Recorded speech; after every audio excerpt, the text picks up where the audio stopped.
Hi friends, இப்போ நம்ம sweet home season 2ஓட episode 4 பார்க்க போகிறோம். இதுக்கு முன்னாடியே மொதல் 3 எபிசோடையும் பார்த்துருங்க. அப்புறம் சீசன் 1ஓட எபிசோடு மொத்தத்தையும் முதல்ல பார்த்துட்டு வந்துடுங்க. அப்போ தான் உங்களுக்கு சீசன் 2 புரியும். இந்த எபிசோடோட ஆரம்பத்திலேயே முதல்ல போன எபிசோடு எதில் முடிஞ்சிருந்துன்னு கொஞ்சம் ஞாபகப்படுத்தி பாருங்கள். மக்களையே சொந்த நாட்டு இராணுவமே தாக்கியிருக்கோம். அங்கே இருக்கிற மக்களெல்லாம் ஆர்மிக்காரங்க காப்பாற்றி இவங்களை சேஃபாக வைக்கணும்னு ஒரு இடத்த தேர்ந்தெடுத்திருப்பாங்க. அந்த இடமும் அந்த கிரிக்கெட் ஸ்டேடியத்துக்கு கொஞ்சம் பக்கத்தில் தான் இருக்கும். இந்த எபிசோடோட ஆரம்பத்துலேயே நம்ம டான்ஸர் பொண்ணை தான் காட்டுறாங்க. அவள் படுத்துட்டு இருக்கா. தூக்கத்துலேருந்து எந்திரிச்சு ஒரு சுரங்க மாதிரி இடத்துக்குள்ள டார்ச் லைட் அடிச்சுட்டு நடந்து போயிட்டு இருக்கா. அந்த தாக்குதல் சம்பவம் நடந்து கிட்டத்தட்ட 1 வருஷம் கிட்ட ஆயிருக்கு. இப்போ மக்கள் எல்லாருமே சேஃபான ஒரு இடத்துல தான் இருக்காங்க, கேம்ப் மாதிரி. இப்போ அந்த ஆர்மிக்கார லீடர் தான் மைக்கில் பேசிட்டு இருக்காரு. மக்கள் எல்லாருக்கும் 5 நிமிஷம் தான் இருக்கு, சீக்கிரமா அவங்களோட இடத்துக்கு போய் நில்லுங்க. ஆர்மிக்காரங்களாம் வராங்க செக் பண்ணுறதுக்காக. நீங்கள் யாருமே வெளியே போகக்கூடாது. இங்கே இருக்கிற எல்லாருமே ரூல்ஸை ஃபாலோ பண்ணணும். உங்களோட பாதுகாப்புக்கு தான் நாங்கள் இப்படியெல்லாம் பண்ணுறோம் அப்படின்ற மாதிரி அவர் பேசிக்கிட்டே இருக்காரு. அப்படியே மக்களை காமிச்சா பரபரப்பாக அவங்களோட திங்ஸ்லாம் எடுத்து வச்சுக்கிட்டு இருக்காங்க. நிறைய பேர் அதுக்குள்ளே ஒரு நகரம் மாதிரி அமைச்சு வாழ்ந்துக்கிட்டு இருப்பாங்க. ஆர்மிக்காரங்களாம் எல்லாரையும் செக் பண்ண போகிறாங்க. எல்லாருமே லைனாக நிற்பாங்க. சரி, என்ன செக் பண்ணுறாங்கன்னு பார்த்தா எல்லாருமே கையில் இருக்கிற காயத்தை தான் காமிச்சிட்டு இருக்காங்க, வெட்டு காயத்தை. மான்ஸ்டராக மாறினா அது மறைஞ்சிரும்ல, ஒரு சந்தேகத்தின் பேரில் தான் டெய்லி நைட்டில் எல்லாரையும் செக் பண்ணுவாங்க. அதே மாதிரி யாராவது காணாமல் போயிருக்காங்களா, மிஸ் ஆகிருக்கிறாங்களா அப்படின்றதையும் அவங்க பார்ப்பாங்க. இந்த மாதிரி பார்த்துக்கிட்டே இருக்கும்போது அந்த சின்ன பையன் ஒருத்தர் இருப்பான்ல, அவன் பால் விளையாடிட்டு இருப்பான். ஆர்மிக்காரங்கிட்ட போயிடும். அந்த பாலை கொடுங்கன்னொடனே அவன் கையில் இருக்கிற காயத்தை பார்த்துட்டு ஆர்மிக்காரன், உங்ககிட்ட இந்த காயம் எப்படி வந்துருச்சு அப்படின்னோடனே அந்த அம்மா வந்துட்டு, நேற்று நைட்டு தான் பையனுக்கு இந்த காயம் வந்ததுன்ற மாதிரி சொல்லுவாங்க. அப்போ இவன் மான்ஸ்டராக மாறக்கூட வாய்ப்பு இருக்குது. நான் ரத்தத்தை பார்த்தாவணுன்னு கத்தி எடுப்பான். அவங்க திட்டுவாங்க. நல்ல ஆர்மிக்காரனும் அங்கே தான் இருப்பான். சார், அந்த சின்ன பையனை விட்டுருங்கன்னொன்னே, நீ கம்முன்னுடுறா, சின்ன பையனாக இருந்தாலும் மான்ஸ்டராக மாறுற வாய்ப்பு இருக்குது அப்படின்னு கத்தி எடுத்து குத்த வருவான். டப்புன்னு நம்ம டான்ஸர் பொண்ணு வந்து அந்த கத்தியை கையாலேயே பிடிச்சிட்டு, முதல்ல என்கிட்ட இருந்து செக் பண்ண அப்படின்ட்டு அவள் கையில் வர ரத்தத்தை கட்டுவா. உனக்கு அவ்வளோ தீமுறா, உனக்கு தண்டனை கொடுத்தே ஆகணுன்ற மாதிரி கையை போட்டு அவன் நசுக்கிக்கிட்டு இருப்பான். உடனே அவள் தட்டி விட்டு கண்டுக்காமல் போயிட்டே இருப்பா பேகை எடுத்துக்கிட்டு. அதுக்குள்ளே இந்த அம்மா பின்ன வச்சு அந்த குழந்தையோட கையை கீச்சிட்டு, இப்போ பார்த்தீங்களா காயம் ஆறல, இப்போயாவது ஒத்துக்கிறீங்களான்னு அந்த ஆர்மிக்கார சரின்ட்டு அங்கேருந்து கிளம்பிடுவான். அடுத்து ஒருத்தனை காட்டுறாங்க, மாப் ஸ்டிக் எடுத்துகிட்டு எங்கேயோ நடந்து போயிட்டு இருக்கிறான். அதுக்கப்புறம் நம்ம நல்ல ஆர்மிக்காரர் வந்து ஒரு வயசானவங்க கிட்ட நின்றுட்டு இருப்பான். என்னாச்சு மேடம் உங்களுக்குன்னும் போது, எனக்கு வயிறு வலிக்குதுன்னொன்னே, சரி இந்தாங்க இந்த மாத்திரையை யூஸ் பண்ணிக்கிங்கன்ற மாதிரி மாத்திரையை தருவான். சரி, உங்களோட பையன் எங்கே போனான்ற மாதிரி நல்ல ஆர்மிக்காரன் கேட்பானா. அவங்களும் பதறிடுவாங்க. அவங்க இல்லையே ரொம்ப நேரமானு சொன்னோன்னே உடனே ஃபோன் எடுத்து உயர் அதிகாரிக்கு இவன் சொல்லிடுவான், இங்கே இருந்த ஒரு ஆள் மிஸ்ஸிங்ன்ட்டு. அவரும் மானிட்டர் வழியாக பார்த்தா அவன் ஆர்மிக்காரங்க இருக்கிற இடத்துல தான் நோக்கி போயிட்டு இருப்பான். ஆர்மிக்காரங்க எல்லாருமே ரெடி ஆகிட்டு இருப்பாங்க, நம்ம மிஷினுக்கு போனோம் வாங்கன்ட்டு. இந்த பைப்பில் அங்கே வந்துட்டு, நானும் உங்கள் கூட வெளியே வருவேன், என்னைய கூப்பிட்டுன்னு போங்கன்னொன்னே, நீ வந்து என்னடா பண்ணுவேன்ற மாதிரி ஹைட்டாக இருக்கிற ஒரு ஆர்மிக்காரர் கேட்பாரு. நான் மான்ஸ்டரை கொல்லுவேன் அப்படின்னு மாப் ஸ்டிக்கை கட்டுவான். முதல்ல உங்கள் அம்மாயிட்டேருந்து காசு வாங்கிட்டு கன்று வாங்கிட்டு வா தம்பி, அப்போ வேணா உன்னை சேர்த்துக்கிறன்னொன்னே இவன் கோவமாக கத்த ஆரம்பிச்சிருவான். ஒரு ஆர்மிக்காரன் இவனை தள்ளி விட்டு மாப் ஸ்டிக்கே உடச்சி போட்டுருவான். பின்னாடியே பார்த்தா இன்னும் 2 பேர் வேற வருவாங்க. உயர் அதிகாரி இன்னொருத்தர் இருப்பார்ல, 2வது ஆள், அவர் வந்துட்டு இங்கே என்ன நடக்குதுன்னொன்னே, சார் மிஷினுக்கு போகலாமான்ட்டு எல்லாருமே ரெடியாக நிற்பாங்க. அப்போ பின்னாடி இந்த 2 பேர் வந்தாங்களே, அவங்க வந்துட்டு, நீங்கள் எங்களை ஏமாத்துறீங்கன்னு நினைக்கிறேன், வெளியே மான்ஸ்டரோட அட்டாக் எதுவுமே இல்லை, முதல்லலாம் எங்களையும் மிஷினுக்கு வெளியே கூப்பிட்டு போயிட்டு இருந்தீங்கல்ல, இப்போ நீங்கள் மட்டும் போயிட்டு வரீங்க, எதுக்காக? எங்களை வெளியே கூப்பிட்டு போங்க, நாங்களும் வெளி உலகத்தை பார்க்கணும், நாங்களும் சாப்பாடு சாப்பிட்ணும் நிறையன்ற மாதிரி கத்துவானுங்க. அப்போது ஓகே, அப்போ நாங்கள் உங்களை ஏமாத்துறோம் தானே நினைக்கிறீங்க அப்படின்ட்டு உயர் அதிகாரி என்ன பண்ணுவார்னா, ஒரு ஈட்டி மாதிரி வெப்பனை எடுத்து கொடுப்பாரு. இதை வச்சிங்க, வெளியே நிறைய ஆபத்து இருக்குல்ல, சேஃபாக இருக்கணுன்ற மாதிரி இவர் சொல்லுவார். எங்களை பாதுகாக்க வேண்டியது உங்களோட கடமை தானேன்ற மாதிரி இன்னொருத்தன் சொல்லுவானா. யார் சொன்னா அப்படின்ட்டு, உங்களை பார்த்துக்கிட்டு வேலைக்கு இந்த இடத்துக்குள்ளே தான் எங்களால் சோறு போட்டு இருக்க முடியும், வெளியெல்லாம் போனால் உங்கள் வாழ்க்கை உங்கள் கையில் தான், நீங்கள் பார்த்துக்க வேண்டியது இருக்கும் அப்படின்ற மாதிரி இவர் நிதானமாக சொல்லிட்டு இருப்பாரா. இதை கேட்டோன்னே 2 பேரை திருன்னு முழிக்க ஆரம்பிச்சிருவாங்க. அதாவது அந்த கருப்பு சூட் போட்டவரை வந்து மொதல் ஆர்மிக்காரர், இவர் 2வது ஆர்மிக்காரன்னு சொல்லிக்கலாம். இவர் வந்து இவரோட டீமை கூப்பிட்டு வாங்க போகலான்னு கூப்பிட்டு போயிட்டு இருப்பாரு.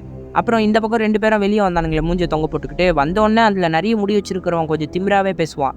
அவனுங்களாம் நமக்கு வேலை செய்ய வேண்டிய வேலைக்காரனுங்க, அடிமை நாய்ங்க, அவனுங்களே நம்ம எடுத்து திமிரா பேசிகிட்டு இருக்காங்களா, நம்ம கையிலையும் கண்ணு இருந்தால் நம்மளும் பெரிய ஆள் தான்ற மாதிரி இவன் பேசுவான்.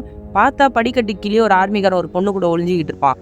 அவன் ரொம்ப கோவமாக போனால் அந்த பொண்ணு தடுத்துக்கிட்டு, இவனுங்க தான் இப்படிலாம் பேசுகிறானுங்க, ஆனால் இங்கே இருக்கிற மக்கள் எல்லாம் நீங்கள் தான் பாதுகாப்பாக வச்சுருக்கீங்கன்ற மாதிரி இந்த பொண்ணு ஆறுதல் சொல்லுவா. இந்த பொண்ணுக்கு கையில் காயம் வேற ஏற்பட்டிருக்கும். இவன் என்னாச்சு காயம்னோடனே, அதெல்லாம் ஒன்றும் இல்லைன்னு மறைப்பா. சரி, இந்த தடவை நான் வெளியே போகிறேன்ல, கண்டிப்பாக உன் நோய்க்கான மருந்தை நான் கொண்டு வருவேன், உனக்கு இந்த பிரச்சனையிலேருந்து நான் ஒரு முடிவு தருவேன் அப்படின்ற மாதிரி இந்த ஆர்மிக்காரன் சொல்லிட்டு ஒரு முத்தத்தை கொடுத்துட்டு போகிறான். இந்த ஆர்மிக்காரன் வந்து இங்கே இருக்கிற இந்த பொண்ணை விரும்புகிறான் போல இருக்குது. இந்த பொண்ணுக்கு ஏதோ ஒரு நோய் இருக்குது, மருந்து எடுத்துகிட்டு வருவேன் இந்த தடவை நான் கண்டிப்பாக அப்படின்ட்டு வெளியே போயிட்டு இருக்கான். சரி, இவங்க என்ன மிஷினுக்கு போகிறாங்கன்னு பார்த்தா இந்த செகண்ட் ஆர்மிக்காரன் வந்து அவன் டீம்மேட் கிட்ட கேட்டுன்னு இருப்பான். நம்மக்கிட்ட என்னென்ன இருக்குது சொல்கிறான்னொன்னே, கன்ஸ் நிறைய இருக்குது சார், ஆனால் புல்லட் கம்மியாக இருக்குது, கிரைனேட்ஸ் கொஞ்சம் இருக்குது, அப்புறம் நெருப்பு கன்று ஒன்று தான் இருக்குது அப்படின்ற மாதிரி சொல்லுவானா. சரி பெட்ரோல்னோடனே இதோ இப்போ போகிறோம்ல இந்த வண்டியில் இருக்கிறது தான் கடைசி பெட்ரோலு, இதுக்கப்புறம் நமக்கு போகிற மிஷினில் பெட்ரோல் கிடைச்சாதான், இல்லைனா இதுதான் நம்மளோட கடைசி மிஷின்ற மாதிரி சொல்லிட்டு இருப்பான். இந்த பக்கம் அந்த அம்மா வந்து அந்த பையனை பிடிச்சி அடிச்சிட்டு இருப்பாங்க. ஏன்டா என் உயிர் எடுக்கிற, 30 வயசாயிடுச்சு, கொஞ்சமாவது பெரிய பையன் மாதிரி நடந்துக்கிறியா, கடைசி வரைக்கும் நான் உன் கூட இருந்துட்டு இருக்க முடியுமா, ஏன் வெளியே போகணும்னு நினைக்கிற, போய் சாக போறியான்னு அவங்க அம்மா அடிச்சு அழுதுகிட்டு இருப்பாங்க. நல்ல ஆர்மிக்காரன் தான் கூடயே நின்றுட்டு இருப்பான். உடனே ஒரு பாக்ஸ் எடுத்துட்டு பல்லா காட்டுவாங்க. அதில் என்னால் பார்க்க முடியலம்மா, ஒவ்வொரு தடவையும் உங்களுக்கு வலி வரும்போது உங்களோட பள்ளியை நீங்கள் கடிச்சு உடச்சிக்கிறது என்னால் பார்த்துட்டு இருக்க முடியல, நான் உங்களுக்காக தான் வெளியே போகணும்னு நினைக்கிறேன், உங்களுக்காக தான் மருந்து எடுத்துகிட்டு வரணும்னு நினைக்கிறேன்ட்டு கொஞ்சம் மென்டலாக அஃபெக்ட் ஆன மாதிரி தான் பேசுவான். இதெல்லாம் கேட்டு அந்த அம்மா ரொம்ப கஷ்டப்படுவாங்க. நல்ல ஆர்மிக்காரனை பார்த்து என் பையனை மன்னிச்சிருங்க, அவன் எனக்காக தான் பண்ணியிருக்கான்ற மாதிரி மன்னிப்பு கேட்பாங்க. சரி அப்படி உங்களுக்கு என்ன நோய் இருக்குமான்னு கேட்டோன்னே, எனக்கு கேன்சர் இருக்குது, சின்ன வயசுலேருந்து பார்க்குறான்ல, என்னால் மறைக்க முடியல. அடுத்த ஆர்மிக்காரங்க கூட சண்டை போட்டு 2 பேரும் உட்காந்து பேசிகிட்டு இருப்பாங்க. அவங்க மட்டும் வெளியே போய் சாப்பிட்டுன்னு இருப்பாங்க. நம்மளை மட்டும் விட்டு போவாங்களா? நானும் வெளியே போவேன்னொன்னே இன்னொருத்தன் வாய்ப்பு இல்லைன்ற மாதிரி சொல்லுவான். நான் ஒரு ஆளை பார்க்க போகிறேன், அவங்க சொன்னால் எதுவாக இருந்தாலும் இங்கே சாத்தியம் அப்படின்ற மாதிரி சீஃபை பார்க்க போகிறேன்னு சொல்லி கிளம்பிட்டு இருப்பான். யாருன்னு பார்த்தா போன எபிசோடோட எண்டிங்கில் ஆர்மிக்காரர் கூட இன்னொரு லேடி வந்து ஜாயின் ஆயிருப்பாங்களே, இவங்க தான் இந்த இடத்தோட இன்னொரு செகண்ட் சீஃப் மாதிரி இருப்பாங்க. இவங்க அவங்களோட ரூம்குள்ளே ஏதோ வால்வு மாதிரி இருக்கும், அதை பிடிச்சி க்ளோஸ் பண்ணிட்டு இருப்பாங்க. அந்த டைமில் இவங்க 2 பேரும் வந்து கதவு தட்டினோன்னே வெளியே வந்துட்டு, உங்களெல்லாம் இந்த பக்கம் நான் வர வேணான்னு சொல்லியிருக்கேன்ல, உங்களுக்கு என்ன இங்கே வேலைன்ற மாதிரி கோவப்படுவாங்க. இங்கே பாருங்கள் சீஃப், அந்த ஆர்மிக்காரங்க எங்களை வெளியவே விட மாட்டேங்கிறாங்க, நாங்கள் வெளியே போனோம், உள்ளே கிடந்து நாங்கள் சாவணுமான்ற மாதிரி பேசுவாங்களா. இதை கேட்டோன்னே, உங்களுக்கு வேலைக்கு சோறு போடுறோம்ல, ஒழுங்காக இங்கே இருக்க பாருங்கள், வெளியே போய் சாகவா போகிறீங்கன்ற மாதிரி கோவப்படுவாங்க. எங்களை தயவு செஞ்சு வெளியே அனுப்புங்களேன் அப்படின்ற மாதிரி கெஞ்சி கேட்பாங்களா. அப்போ சரி, நீங்கள் வெளியே போகணுன்னு ஆசைப்பட்றீங்களே, எனக்காக ஒரு வேலையை நீங்கள் செய்ய வேண்டியது இருக்கும் அப்படின்ற மாதிரி இந்த லேடி சீஃப் சொல்கிறாங்க. அடுத்து வெளியே ஆர்மிக்காரங்களாம் கிளம்புறதுக்கு ரெடி ஆகுறாங்களே, பார்த்தா அந்த கேம்பை சுற்றி ஏகப்பட்ட ட்ராப்ஸ் வச்சுருக்காங்க. எல்லா ட்ராப்பையும் ஆஃப் பண்ணிகிட்டு இருக்காங்க ஒன்றா. இப்போ வண்டிங்க வெளியே போனோம்ல, எல்லா ட்ராப்பையும் எடுத்துகிட்டு உயர் அதிகாரிகிட்ட சொன்னோன்னே அந்த தீஞ்ச மூஞ்சிக்காரர் தான், நீங்கள் எல்லாருமே போகலாம் டீம்னு சொன்னோன்னே இவங்க எல்லாருமே வண்டி எடுத்துகிட்டு வெளியே கிளம்பிட்டு இருக்காங்க. அப்படியே போன எபிசோடில் இடிஞ்சு போன அந்த ஸ்டேடியத்தை ஃபுல்லாக காமிச்சிட்டு இருக்காங்க. அதுக்கப்புறமா ஒரு பொண்ணு பக்கெட்டில் பீரை போட்டு மஞ்சத்தூளை போட்டு ஃபேஸ் வாஷ் பண்ணிட்டு இருக்காப்புல இருக்கு. பெரிய அழகின் நினைப்பு போல இருக்கு. புக்கை படித்து அதெல்லாம் பண்ணிட்டு இருக்கும்போது இன்னொருத்தி எடுத்து ட்ரிங்க்ஸை குடிச்சிட்டு இருப்பா. என் ட்ரிங்க்ஸை குடிக்காத குறி அப்படின்ட்டு ட்ரிங்க்ஸை பிடிங்கி வச்சுட்டு சண்டை போட்டுன்னு இருப்பா. இவங்க 2 பேரும் ஃப்ரெண்ட்ஸ் போல இருக்கு. முக்கியமாக இங்கே மேக்கப் போட்டுக்கிட்டு ஓவராக கொஞ்சம் திரியிறால, இந்த பொண்ணு தான் அந்த சீஃப் லேடியோட பொண்ணாக இருப்பா. இந்த பற்றியா நான் எவ்வளோ அழகாக இருக்கேன் அப்படின்ற மாதிரி இவள் அழகை பற்றியே பேசிகிட்டு இருப்பா. அப்புறம் டான்ஸர் பொண்ணு வெளியே அடிக்கடி போயிட்டு வரால, அவன் நிறைய லிப்ஸ்டிக் எடுத்துகிட்டு வருவா. இதானே நீ கேட்டனோன்னே, நான் அவங்ககிட்ட இந்த கலர் கேட்கலையே, நான் ஒரு பர்டிகுலரான ரெட் கலரை கேட்டேன், அது எடுத்துகிட்டு வந்தால் உனக்கு நான் நிறைய உதவி பண்ணுவேன்ற மாதிரி கேட்பாளா. சரி ஓகே எல்லாம் என் நேரன்ற மாதிரி இவள் கோவமாக போவா. அந்த டைம்னு பார்த்து இந்த பொண்ணு, இந்த ரெட் கலர் லிப்ஸ்டிக்கில் எது என்னோட அப்பாவோட ரத்தத்தோட கலரில் இருக்குது சொல்லு அப்படின்ற மாதிரி கேட்டோன்னே நம்ம டான்ஸர் பொண்ணுக்கு செம கோவம் வந்துடும். போய் அந்த பியர்லேயே அவளோட மூஞ்சை முக்கிட்டு, இங்கே பார், என்னை தேவையில்லாமல் கோவப்படுத்தி பார்க்குற வேலையெல்லாம் வச்சுக்காத, இல்லைன்னா உனக்கு அவ்வளோதான்ற மாதிரி முறைச்சிட்டாங்கன்னு கிளம்பி போயிட்டே இருப்பா. அதுக்கப்புறம் இன்னொருத்தரை காட்டுறாங்க, நிறைய முடி வச்சுட்டு இருக்காரு, கருப்பு சட்டை போட்டுக்கிட்டு. இவர் தான் இந்த இடத்தோட ஃபாதரியார். இவர் வந்து சீட்டு கட்டு விளையாடிட்டு இருக்காரு. எதிரில் பார்த்தா நம்ம கண்ணாடி தான் விளையாடிட்டு இருப்பான். நான் நிறைய பேட்டரிஸை பெட் கட்டுறேன், இந்த வாட்டி நான் தான் ஜெயிப்பேன்னொன்னே, அப்போ சரி அப்படின்ட்டு இவரும் நிறைய பேட்டரி எடுத்து பெட் கட்டுவார். என்னென்னு பார்த்தா இந்த கேமில் இவர் தான் ஜெயிச்சிட்டு இருக்காரு போல இருக்கு. பேட்டரிஸ் எதுக்குன்னா, இங்கே இருக்கிற சின்ன சின்ன டார்ச் லைட்டு, சின்ன பொருட்களுக்கு இவங்ககிட்ட இருக்கிற பேட்டரிஸ் தான் யூஸ் ஆகும். அதனால தான் அதை பெட் கட்டி வச்சு விளையாடிட்டு இருக்காங்க. இந்த கண்ணாடியை தோக்கடிச்சிட்டு அந்த ஃபாதரியார் மொத்த பேட்டரியும் எடுத்துப்பாரு. அதுக்கப்புறமா இந்த 2 பேரும் சீஃப் கிட்ட பேசிட்டு இருப்பாங்களே, அவங்க நம்ம டான்ஸர் பொண்ணு கிளம்பி போகிறத பார்த்தா அவள் பின்னாடியே போயிட்டு இருப்பாங்க. இவங்க 2 பேரையும் அந்த ஃபாதரியார் பார்த்துருவாரு. அப்புறம் நம்ம டான்ஸர் பொண்ணை பார்த்தா வெளியே போகிற வழியை தாங்க தேடி கண்டுபிடிச்சி போயிட்டு இருப்பா. இவங்க 2 பேரும் மறைமுகமாக மறைஞ்சு வந்துட்டு இருப்பாங்க. அப்போ பின்னாடி பார்த்தா அந்த வயசான அம்மாவோட பையன் வந்திருப்பான். இந்த பைத்தியம் இங்கே என்ன பண்ணுதுன்னொன்னே, வேறு வழி இல்லை, இப்போ இவனையும் நம்ம கூப்பிட்டு போய் தான் ஆகணும், வெளியே என்ன பிரச்சனை இருக்குன்னு தெரியாதுல்ல, இவனை கவசமாக யூஸ் பண்ணிக்கலான்ட்டு 2 பேரும் இவனையும் கூப்பிட்டுக்கிட்டு கிளம்பிட்டு இருப்பாங்க. அடுத்து இங்கே வெளியே போன ஆர்மிக்காரங்களை கட்டுறாங்க. இவங்க அந்த சேஃபான இடத்துக்கு வந்துட்டு இருக்காங்க. சரி அப்படி இவங்க மிஷின்ன்ற பேரில் இங்கே வந்து என்ன பண்ணுறாங்கன்னு பார்த்தா, இங்கே நிற்கிற எல்லா கார்லேருந்தும் பேட்டரி, பெட்ரோலு, சாப்பாடு என்னென்ன வேணுமோ எல்லாத்தையுமே எடுத்துகிட்டு இருக்காங்க. அடுத்து நம்ம டான்ஸர் பொண்ணை காமிச்சா, ஒரு வழியாக வெளியே வரதுக்கான வழியை கண்டுபிடிச்சிட்டு கதவு திறந்துட்டு வெளியே வந்துடுறா. அவள் வெளியே கதவு திறந்து வந்தோடனே இந்த சீஃப் கிட்ட ஒரு லைட் மாதிரி இருக்கு, அலாம் லைட்டு, அது ரெட் கலரில் வெளிச்சம் வருது. இவங்களுக்கு தெரியுது அவள் எப்போ வெளியே போகிறா உள்ளே வரான்ட்டு. அவளை தான் நோட் பண்ணிக்கிட்டே இருக்காங்க இவங்க. டான்ஸர் பொண்ணை ஃபாலோ பண்ணிட்டு வந்தாங்களே இவங்க 2 பேருமே. இவங்க நம்ம ஒரு வழியாக வெளியே வந்துட்டோம், இன்னும் அந்த பொண்ணை விடாமல் ஃபாலோ பண்ணியே ஆகணும், நம்ம சீஃப் அவளை சும்மாவே விட மாட்டாங்க, அவளை கொல்றது கூட நம்ம சீஃப் வாய்ப்பு இருக்குது தெரியும்ல, ஏன்னா நம்ம சீஃபோட கணவனையே அவள் தான் கொண்டு இருக்கா அப்படின்ற மாதிரி இவங்க பேசிகிட்டு இருப்பாங்க. அப்போ டான்ஸர் பொண்ணு வந்து போகிற வழியிலெல்லாம் ரெட் கலர் துணி மார்க் பண்ண மாதிரி இருக்கும். அந்த துணியை பார்த்துக்கிட்டே தான் நடந்து போயிட்டு இருப்பா. இவங்க 3 பேரில் 2 பேர் வந்து சூப்பர் மார்க்கெட்டை பார்த்தோன்னே சாப்பாடு அப்படின்ட்டு உள்ளே ஓடி போய் சாப்பிட்டுன்னு இருப்பாங்க. அந்த மனநிலை சரியில்லாத பையன் மட்டும் ஒரு பக்கம் நடந்து போயிட்டு இருப்பான். நம்ம டான்ஸர் பொண்ணு அந்த ரெட் கலர் துணியை பார்த்துக்கிட்டு ஒரு ஃப்ளாஷ்பேக் மாதிரி யோசிச்சு பார்ப்பா. அதில் ட்ரெயின் போகிற சப்பையில் வந்து மான்ஸ்டரா மாறின ஒரு மனுஷன் இவளை சாவடிக்கிற ரேஞ்சுக்கு போட்டு அடிச்சிருக்கான். அப்போ மான்ஸ்டர் மாதிரியான ஒரு ஆள் தான் வந்து அந்த ஆளை கொன்னுட்டு இந்த பொண்ணை காப்பாற்றியிருக்கான். அப்புறம் அந்த பொண்ணோட கையில் அந்த ரெட் கலர் துணியும் அந்த மான்ஸ்டர் தான் கட்டி விட்டுருக்கு. அந்த மான்ஸ்டர் யாருங்கிறத தான் டான்சர் பொண்ணு விடாமல் தேடிக்கிட்டு இருக்கா. அவள் இதெல்லாம் யோசிச்சு பார்த்துட்டு அங்கேருந்து போனோடனே அவள் போகிறா வா போகலான்னொன்னே இன்னொருத்தன் அவள் போயிட்டு போகிறா நமக்கு சாப்பாடு கிடச்சிச்சு இல்லைன்ற மாதிரி சொல்லுவான். ஆனால் அந்த நிறைய முடி வச்சிருக்கிறவன் கிடையாது, அவளை கொன்னுடலாம், நம்ம சீஃப் அப்போ தான் சந்தோஷப்படுவாங்க, அவங்களோட ஆசையும் அதாக தான் இருக்கும் அப்படின்ற மாதிரி பைத்தியம் மாதிரி பேசிட்டு அவனை கூப்பிட்டு போயிட்டு இருப்பான். வெளியே வந்து பார்த்தா அந்த மனநிலை சரியில்லாதவங்கிட்ட கன்று இருக்கும், இவங்க முன்னாடி நிறுத்துவான். உனக்கு எப்படா கன்று கிடச்சிதுன்னு அவன்கிட்ட பிடுங்கிடுவாங்க. அவனும் கீழே இருந்து தான் எடுத்துன்ற மாதிரி சொல்லிட்டு இருப்பான். அப்புறம் கேம்பில் இருக்கிற எல்லா ஆட்களையும் காட்டுறாங்க, 2 பேர் பேசிகிட்டு இருப்பாங்க. நம்ம இப்போ வெளியே போய் வேலை பார்க்க போகிறோம், நம்ம சீஃப் தான் கூப்பிட்டு போக போகிறாங்க, நம்ம சீஃப் எவ்வளோ நல்லவங்கல்ல அப்படின்ற மாதிரி பேசிகிட்டு இருப்பாங்களா. நம்ம கண்ணாடி கேட்டு நானும் வெளியே வரேன் அப்படின்ற மாதிரி சொல்லுவான். உன்னை எதுக்கு தெரியுமா சீஃப் இது வரைக்கும் வேலைக்கு எடுக்கவே இல்லை, ஏன்னா நீ அந்த டான்சர் பொண்ணு கூட சேர்ந்து இருக்கிறவன், அவ கூட தானே சேர்ந்து இந்த கேம்ப்குள்ளே நீ வந்த அப்படின்ற மாதிரி சொல்லுவாங்களா. இல்லை அவள் வேற நான் வேற அப்படின்ற மாதிரி புலம்பிட்டு இருப்பான். உடனே அந்த சீஃப் லேடி வந்துருவாங்க, எல்லாருமே அமைதியாக நின்றுவாங்க. இன்னைக்கு வெளியே நமக்கு வேலை இருக்குது, எனக்கு நிறைய பேர் வேணும் அப்படின்ட்டு ஒருத்தரோட பேரையா சொல்லி அவங்கள வேலைக்கு எடுத்துட்டு இருப்பாங்க. நம்ம கண்ணாடி தான் திரும்பி வருத்தமாக நின்றுட்டு இருப்பான். திடீர்னு கண்ணாடியோட பேரை சொல்லிடுவாங்க. கண்ணாடி அதை கேட்டோன்னே பயங்கர சந்தோஷம், வெளியே வா வேலை பார்க்கலான்ற மாதிரி சொல்லிட்டு எல்லாரையும் கூப்பிட்டு போயிட்டு இருப்பாங்க. அந்த சீஃப் லேடியை புகழ்ந்து பேசியிருப்பாங்களே 2 பேர், அவங்கள விட்டுட்டு மற்றவங்களை கூப்பிட்டு போயிடுவாங்க. 2 பேரும் செம்மையாக கோவப்படுவாங்க. நம்ம அவங்கள புகழ்ந்து பேசினா அந்த கண்ணாடியை கூப்பிட்டு போயிட்டாங்க, கோவப்பட்டுன்னு இருப்பாங்க.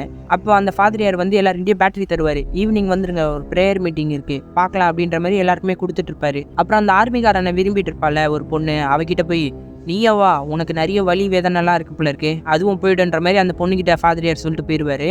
அப்புறம் அந்த ஆர்மிக்காரனை காமிச்சா இன்னொரு ஆர்மிக்காரனை நீ அந்த பக்கமாக போ அப்படின்ற மாதிரி ஒரு மேப்பை வந்து பார்த்துட்டு இருப்பாரு. இந்த ஆர்மிக்காரர் தானே அந்த பொண்ணை விரும்பி இருப்பாரு. அவளுக்கு மருந்து தேவை, அங்கேருந்து மெடிக்கல் ஷாப் எவ்வளோ தூரமாக இருக்குன்னு பார்த்தா ரொம்ப லாங்காக இருக்கும். சரி நான் போய் எடுத்துகிட்டு வரேன் அப்படின்ட்டு மனசுக்குள்ளேயே நினச்சிட்டு அங்கேருந்து அவர் கிளம்பிட்டு இருப்பாரு. அதுக்கப்புறம் கேம்பில் இருக்கிற சீஃப் லேடியை காட்டுறாங்க. எல்லாருமே வெளியே வந்தோன்னே கதவு மூட பார்ப்பாங்க. அப்போ அந்த மனநிலை சரியில்லாத பையனோட அம்மா வந்துட்டு நானும் வரேனே, வெளியே வந்து வேலை பார்த்தா சாப்பாடு அதிகமாக தருவீங்களே, எனக்கு அதுவும் வேணும், உள்ளே இருந்து மூச்சு விட முடியல, தயவு செஞ்சு நான் வரேனேன்னு ரொம்ப கெஞ்சுவாங்க. முதல்ல வேணான்ற மாதிரி சொல்லிட்டு சரி வேற வழி இல்லை போல இருக்குன்னு இவங்களையே கூப்பிட்டுப்பாங்க. அடுத்து வெளியே காமிச்சா வெளியே எல்லாருமே வேலை பார்த்துட்டு இருப்பாங்க. இதில் இந்த சீஃபோட பொண்ணு தான் முடிய காய வச்சுட்டு இருப்பா. காய வச்சுக்கிட்டு 10வது குறைக்கு நம்ம நல்ல ஆர்மிக்காரனை பார்த்துட்டு இவன் எனக்கு ரொம்ப பிடிச்சிருக்கு, அவனோட சிரிப்பு எவ்வளோ அழகாக இருக்குது தெரியுமா அப்படின்ற மாதிரி வர்ணிச்சிட்டு இருப்பா. இவன் ஒன் சைடாக நம்ம ஆர்மிக்காரனை விரும்புகிறா போல இருக்கு. அப்புறம் கூட இருக்கிற ஃப்ரெண்டும் அப்படியா சரி உன் அன்பை கூடிய சீக்கிரத்தில் சொல்லிடுன்ற மாதிரி சொல்லிட்டு இவன் வந்து அந்த ஃபாதரியாரை ஊத்து பார்த்துக்கிட்டு இருப்பா. அடுத்து நம்ம கண்ணாடி வேலை பார்த்துக்கிட்டே இருக்கும்போது அந்த பாட்டி மட்டும் அங்கேருந்து ஓடிட்டு இருப்பாங்களா. ஓடுறாங்க, இங்கேருந்து ஒருத்தங்க தப்பிச்சு ஓடுறாங்கன்ற மாதிரி கண்ணாடி கத்துவான். இதை பார்த்தோன்னா நம்ம நல்ல ஆர்மிக்காரன் ஓட ஆரம்பிச்சிருவான். சீஃப் லேடியும் பின்னாடியே தொடர்ந்து ஓடிட்டு இருப்பாங்க. அப்படியே கட் பண்ணி நம்ம டான்சர் பண்ண காமிச்சா அவன் நடந்து போயிட்டு இருக்கா, பின்னாடியே இவங்க 2 பேரும் வந்துட்டு இருப்பாங்க. மனநிலை சரியில்லாத மட்டும் இன்னொரு வழியாக போயிட்டு இருப்பான். அவன் எப்படியாவது போய் சாவறான், நம்ம போகலாம் இவளை கொல்றதுக்குன்னு பின்னாடியே போயிட்டு இருப்பாங்க. இதை வந்து டான்சர் பொண்ணு கண்டுபிடிச்சாப்புல இருக்கு. அங்கேருந்து விட்டா போதுன்னு ஓடிக்கிட்டே இருப்பா. இவங்களும் கண்ணை வச்சு சுட்டுனே இருப்பாங்க. இந்த பக்கம் ஆர்மிக்காரன் உதவி பண்ண போனால அந்த பாட்டிக்கு கத்துவா அந்த பொண்ணு போவாதுன்ட்டு. ஏன்னா நிறைய ட்ராப் இருக்கு, அந்த பாட்டிக்கும் அந்த ட்ராப்லாம் தெரியுது. ஆனால் கடைசியாக ஒரு கிரானைட்ல போய் காலை வச்சிடுறாங்க. இதை பார்த்தோன்னே எல்லாருமே பயந்துருவாங்க. பாட்டி அசையாதீங்கன்ற மாதிரி நல்ல ஆர்மிக்காரன் சொல்லிட்டு இருப்பான். நீங்கள் இங்கேருந்து போயிருங்க, நான் நிறைய நாள் வாழணும்னு ஆசைப்பட்டேன், உங்களுக்கு எல்லாருக்கும் தொந்தரவு இல்லாமல் இங்கேருந்து போயிடலான்னு பார்த்தேன், ஆனால் என் வாழ்க்கை பார்த்தீங்களா இங்கேயே முடிய போகுதுன்ற மாதிரி ரொம்ப வருத்தப்பட்டு பேசிகிட்டு இருப்பாங்க. உடனே நல்ல ஆர்மிக்காரன் பக்கத்தில் போயிட்டு அவங்க காலை அழுத்தி பிடிச்சிப்பான். உங்களை விட்டு நான் போக மாட்டேன், கூடிய சீக்கிரத்தில் உங்களை காப்பாற்றிடுவேன் அப்படின்ற மாதிரி சொல்லிட்டு இருப்பாங்க. உடனே நல்ல ஆர்மிக்காரன் கையில் வந்து ரத்தம் ஊற்ற ஆரம்பிக்கும். என்னன்னு பார்த்தா அந்த பாட்டி இன்ஃபெக்ட் ஆகிட்டு அவங்க மூக்குலேருந்து ரத்தமாக ஊற்றும் பாருங்களேன். அவ்வளோதான், எல்லாருக்குமே ஷாக்கு. இந்த பக்கம் அவங்களோட பையனை பார்த்தா அவன் ஒரு கார்டன் மாதிரி இடத்துக்குள்ளே வந்திருப்பான். அங்கே சுற்றி பார்த்தா ஃபுல்லாக பசுமையாக இருக்கும். ஒரே ஒரு பொண்ணு மட்டும் கீழே படுத்து தூங்கிட்டு இருப்பா. உனக்கு என்னாச்சு எந்திரி பொண்ணு அப்படின்ட்டு அந்த பொண்ணை தட்டிக்கிட்டே இருப்பான் பாருங்களேன். அந்த பொண்ணை இவன் தான் தொடுவான். அந்த பொண்ணு கண்ணை முழிச்ச உடனே இவனோட எல்லா ஃப்ளாஷ்பேக்குமே தெரியுங்க இந்த பொண்ணுக்கு. அம்மா அப்படின்னு ஒரே ஒரு வார்த்தையை சொல்லி அந்த பையனை பார்த்து பயந்துட்டு அந்த பையனை தள்ளி விட்டுருவான் ஷோல்டரில் கை வச்சு. அந்த பையன் ஓரமாக போய் விழுந்துருவான். என் அம்மாவுக்கு உடம்பு சரியில்லைன்ற மாதிரி சொல்லிட்டு இருப்பானா. இங்கே பார், என்னோட தப்பு எதுவுமே இல்லை, நீ தான் என் பக்கத்தில் வந்த அப்படின்ற மாதிரி சொல்லிட்டு அந்த பொண்ணு அங்கேருந்து கிளம்பி போயிடுவா. அந்த பொண்ணு அங்கேருந்து கிளம்பி போன பிறகு பார்த்தா அந்த மனநிலை சரியில்லாத பையனோட ஷோல்டரில் வந்து ஒரு காயம் மாதிரி உருவாகும். அதே இடத்துல தான் அந்த பொண்ணு கை வச்சு அவனை தள்ளி விட்டுருப்பா. அப்புறம் நம்ம உயர் அதிகாரி சீஃபே அந்த பக்கம் வந்துருவார். எல்லாருமே அமைதியாயிருவாங்க. என்ன இங்கே பிரச்சனை அப்படின்ட்டு நல்ல ஆர்மிக்காரங்கிட்ட போயிட்டு அங்கேருந்து எந்திரின்ற மாதிரி சொல்லுவானா. சார் நான் இவங்களை காப்பாற்றணும்னு நினைக்கிறேன், இங்கேருந்து எந்திரிக்க மாட்டேன் அப்படின்ற மாதிரி தான் சொல்லுவான். நானும் காப்பாற்றணும்னு தான் நினைக்கிறேன், ஒழுங்காக எந்திரிக்கிற வேலையை பாடுறான்னு திட்டி இந்த ஆர்மிக்காரனை எழுப்பி விட்டு இவர் அந்த கிரானைட்டை செக் பண்ணிக்கிட்டு இருப்பாரு. பார்த்தா நிறைய ஒயர்ஸாக இருக்கும், பயங்கர பவர்ஃபுல்லாக இருக்கும் போல இருக்கு, இது ரொம்ப பவர்ஃபுல்லான பாம் அப்படின்ற மாதிரி சொல்லிகிட்டே இருக்கும்போது நல்ல ஆர்மிக்கார உடனே இவங்களை காப்பாற்ற முடியுமா சார்ன்ற மாதிரி கேட்பான். உன் உயிர் கூட போக வேண்டிய நிலைமை வரும், பரவாயில்லையான்ற மாதிரி இவர் கேட்பாரு. அப்போ கூட அவன் உயிரை பற்றி அவன் கவலைப்படாமல், அப்போது காப்பாற்றுறதுக்கு ஒரு வழி இருக்குன்னு சொல்கிறீங்க அப்படின்ற மாதிரி சொல்லுவான். அப்புறம் இந்த பக்கம் டான்ஸர் பண்ண காமிச்சா அவளை கன் முனையில் இவங்க தேடிட்டே இருப்பாங்க. ஒரு காருக்குள்ளே தான் ஒளிஞ்சிட்டு இருப்பா. கரெக்டாக இவன் கார் பக்கம் திரும்பி பார்க்கும்போது டோரை எட்டி உதச்சிட்டு அங்கேருந்து ஓடிடுவா. கூட இருக்கிறவன் தான் கத்துவான், டே வாடா நம்ம இங்கேருந்து போகலான்னொன்னே, வர முடியாது நீ வேணா போ, அவளை கொண்டுட்டு தான் நான் வருவேன்ற மாதிரி பைத்தியம் மாதிரி பின்னாடியே போயிட்டு இருப்பான். அடுத்து டான்ஸர் பொண்ணு ஒரு குடோன் மாதிரி இருக்கும், அதுக்குள்ளே ஓடி போயிடுவா. இவனுங்க 2 பேரும் அங்கே வந்து கன்னை வச்சுட்டு தேடிட்டே இருப்பாங்க. அவளை பார்த்தா அவன் மேலே உயரமான ஒரு இடத்துல கம்பியில் நடந்து போயிட்டு இருப்பா. அப்போ கன்று வச்சிருக்கிறவன் பின்னாடி வந்து ஏதோ அசைகிற மாதிரி தெரியும். உடனே கன்னை திருப்பி சுட்டுருவாங்க. பார்த்தா அந்த சின்ன பொண்ணை தான் சுட்டிருப்பான். அவள் கிட்டத்தட்ட ஒரு மாதிரி ஆகி கீழே படுத்து கிடப்பா. அடுத்து இந்த பக்கம் டான்ஸர் பொண்ணு போயிட்டு இருப்பாள். அவளுக்கு முன்னாடி அந்த குட்டி மான்ஸ்டர் வரும். அதை பார்த்தோன்னா அவள் கீழே விழுந்து மயக்கம் போட்டு விழுந்துருவா. அந்த குழந்தைக்கு என்னாச்சுன்னு தெரியலையே அப்படின்ட்டு கூட இருக்கிறவன் தான் போய் அந்த பொண்ணை எழுப்பி பார்ப்பான், அவனுக்கு என்னாச்சுன்ட்டு. அப்போ உடனே அவனோட கையை பிடிச்சிட்டு கண்ணை வெள்ளை கலராக மாற்றுவா பாருங்களேன். இவனுக்கு என்னவோ ஒன்று ஆகுங்க. இவன் உடனே பைத்தியம் மாதிரி ஆயிட்டு கூட இருக்கிறவங்க கிட்ட போய், இங்கேருந்து போயிடு, மான்ஸ்டர் கையால் நீ செத்துருவ அப்படின்ற மாதிரி கத்திட்டு இருப்பான். அந்த பொண்ணை அங்கே நெஞ்சு போயிடுவா. கண்ணை நெத்தியில் வச்சுட்டு, நான் மான்ஸ்டர், என்னை கொண்டுடுன்ட்டு கண்ணை கலர் மாற்றி காட்டுவான். அப்போ நீ சாவிடான்ட்டு யோசிக்காமல் சுட்டுருவாங்க. சுட்டுட்டு இனிமேல் எல்லாமே எனக்கு தான்ற மாதிரி கத்திட்டு இருப்பானா. பின்னாடி செத்து போனவன் எந்திரிச்சு இவனை அப்படியே கொல்ல வருவான். அதோட அந்த சீனை கட் பண்ணி ஆர்மிக்காரங்களை காட்டுறாங்க. ஃபுட்டு எல்லாத்தையும் எடுத்துகிட்டு கிளம்பலாமான்னு பேசிகிட்டே இருக்கும்போது வந்து சொல்கிறாங்க, சார் ஒரு ஆர்மிக்காரர் இங்கேருந்து மிஸ் ஆகுறாரு இல்லைன்ற மாதிரி சொல்லுவாங்க. இதை கேட்டோன்னே அவரை தேடி ஆகணும் நம்மன்ற மாதிரி ஒருத்தன் கத்திட்டு இருப்பான், ஹைட்டாக இருப்பான்ல அவன்.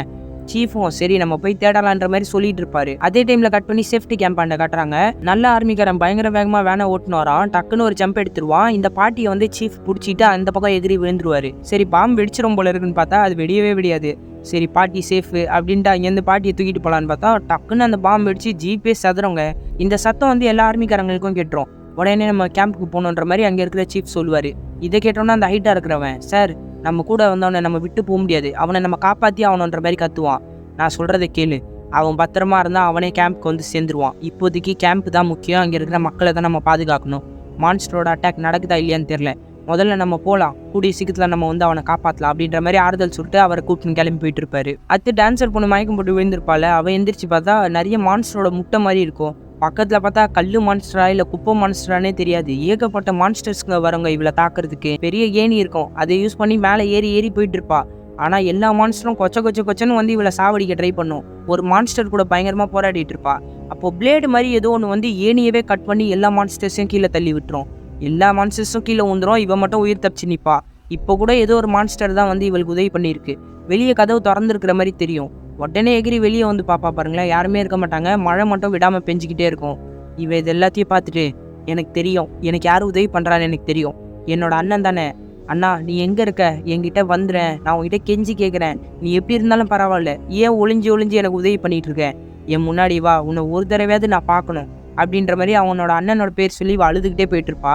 இப்போதைக்கு இவளோட மனசில் என்ன இருக்குன்னா, இவளோட அண்ணன் மான்ஸ்டரா மாதிரி இவளுக்கு உதவி பண்ணிட்டு இருக்கான்னு நினச்சிக்கிட்டு இவளோட அண்ணனை தான் இவ தேடிக்கிட்டு இருக்கா. முன்னாடி நடந்து போயிட்டே இருக்கும்போது பார்த்தா திடீர்னு அந்த சின்ன பொண்ணு வந்து நிற்பா. அவளோட கையில் கூட அந்த ரெட் கலர் துணி தான் கட்டியிருப்பா. அவளுக்கு பின்னாடியே பார்த்தா அந்த மான்ஸ்டரா மாறின மனுஷனும் நடந்து வந்துட்டு இருப்பான். ஆனால் அந்த பொண்ணை அவள் எதுவுமே பண்ண மாட்டா. இதெல்லாம் பார்க்குற டான்ஸர் பொண்ணுக்கு ஒன்றுமே புரியாது, இங்கே என்னடா நடக்குதுன்ற மாதிரி அதிர்ச்சியாக பார்த்துக்கிட்டு இருப்பா. இதோட சீசன் 2 எபிசோட் 4 முடிச்சிட்டாங்க.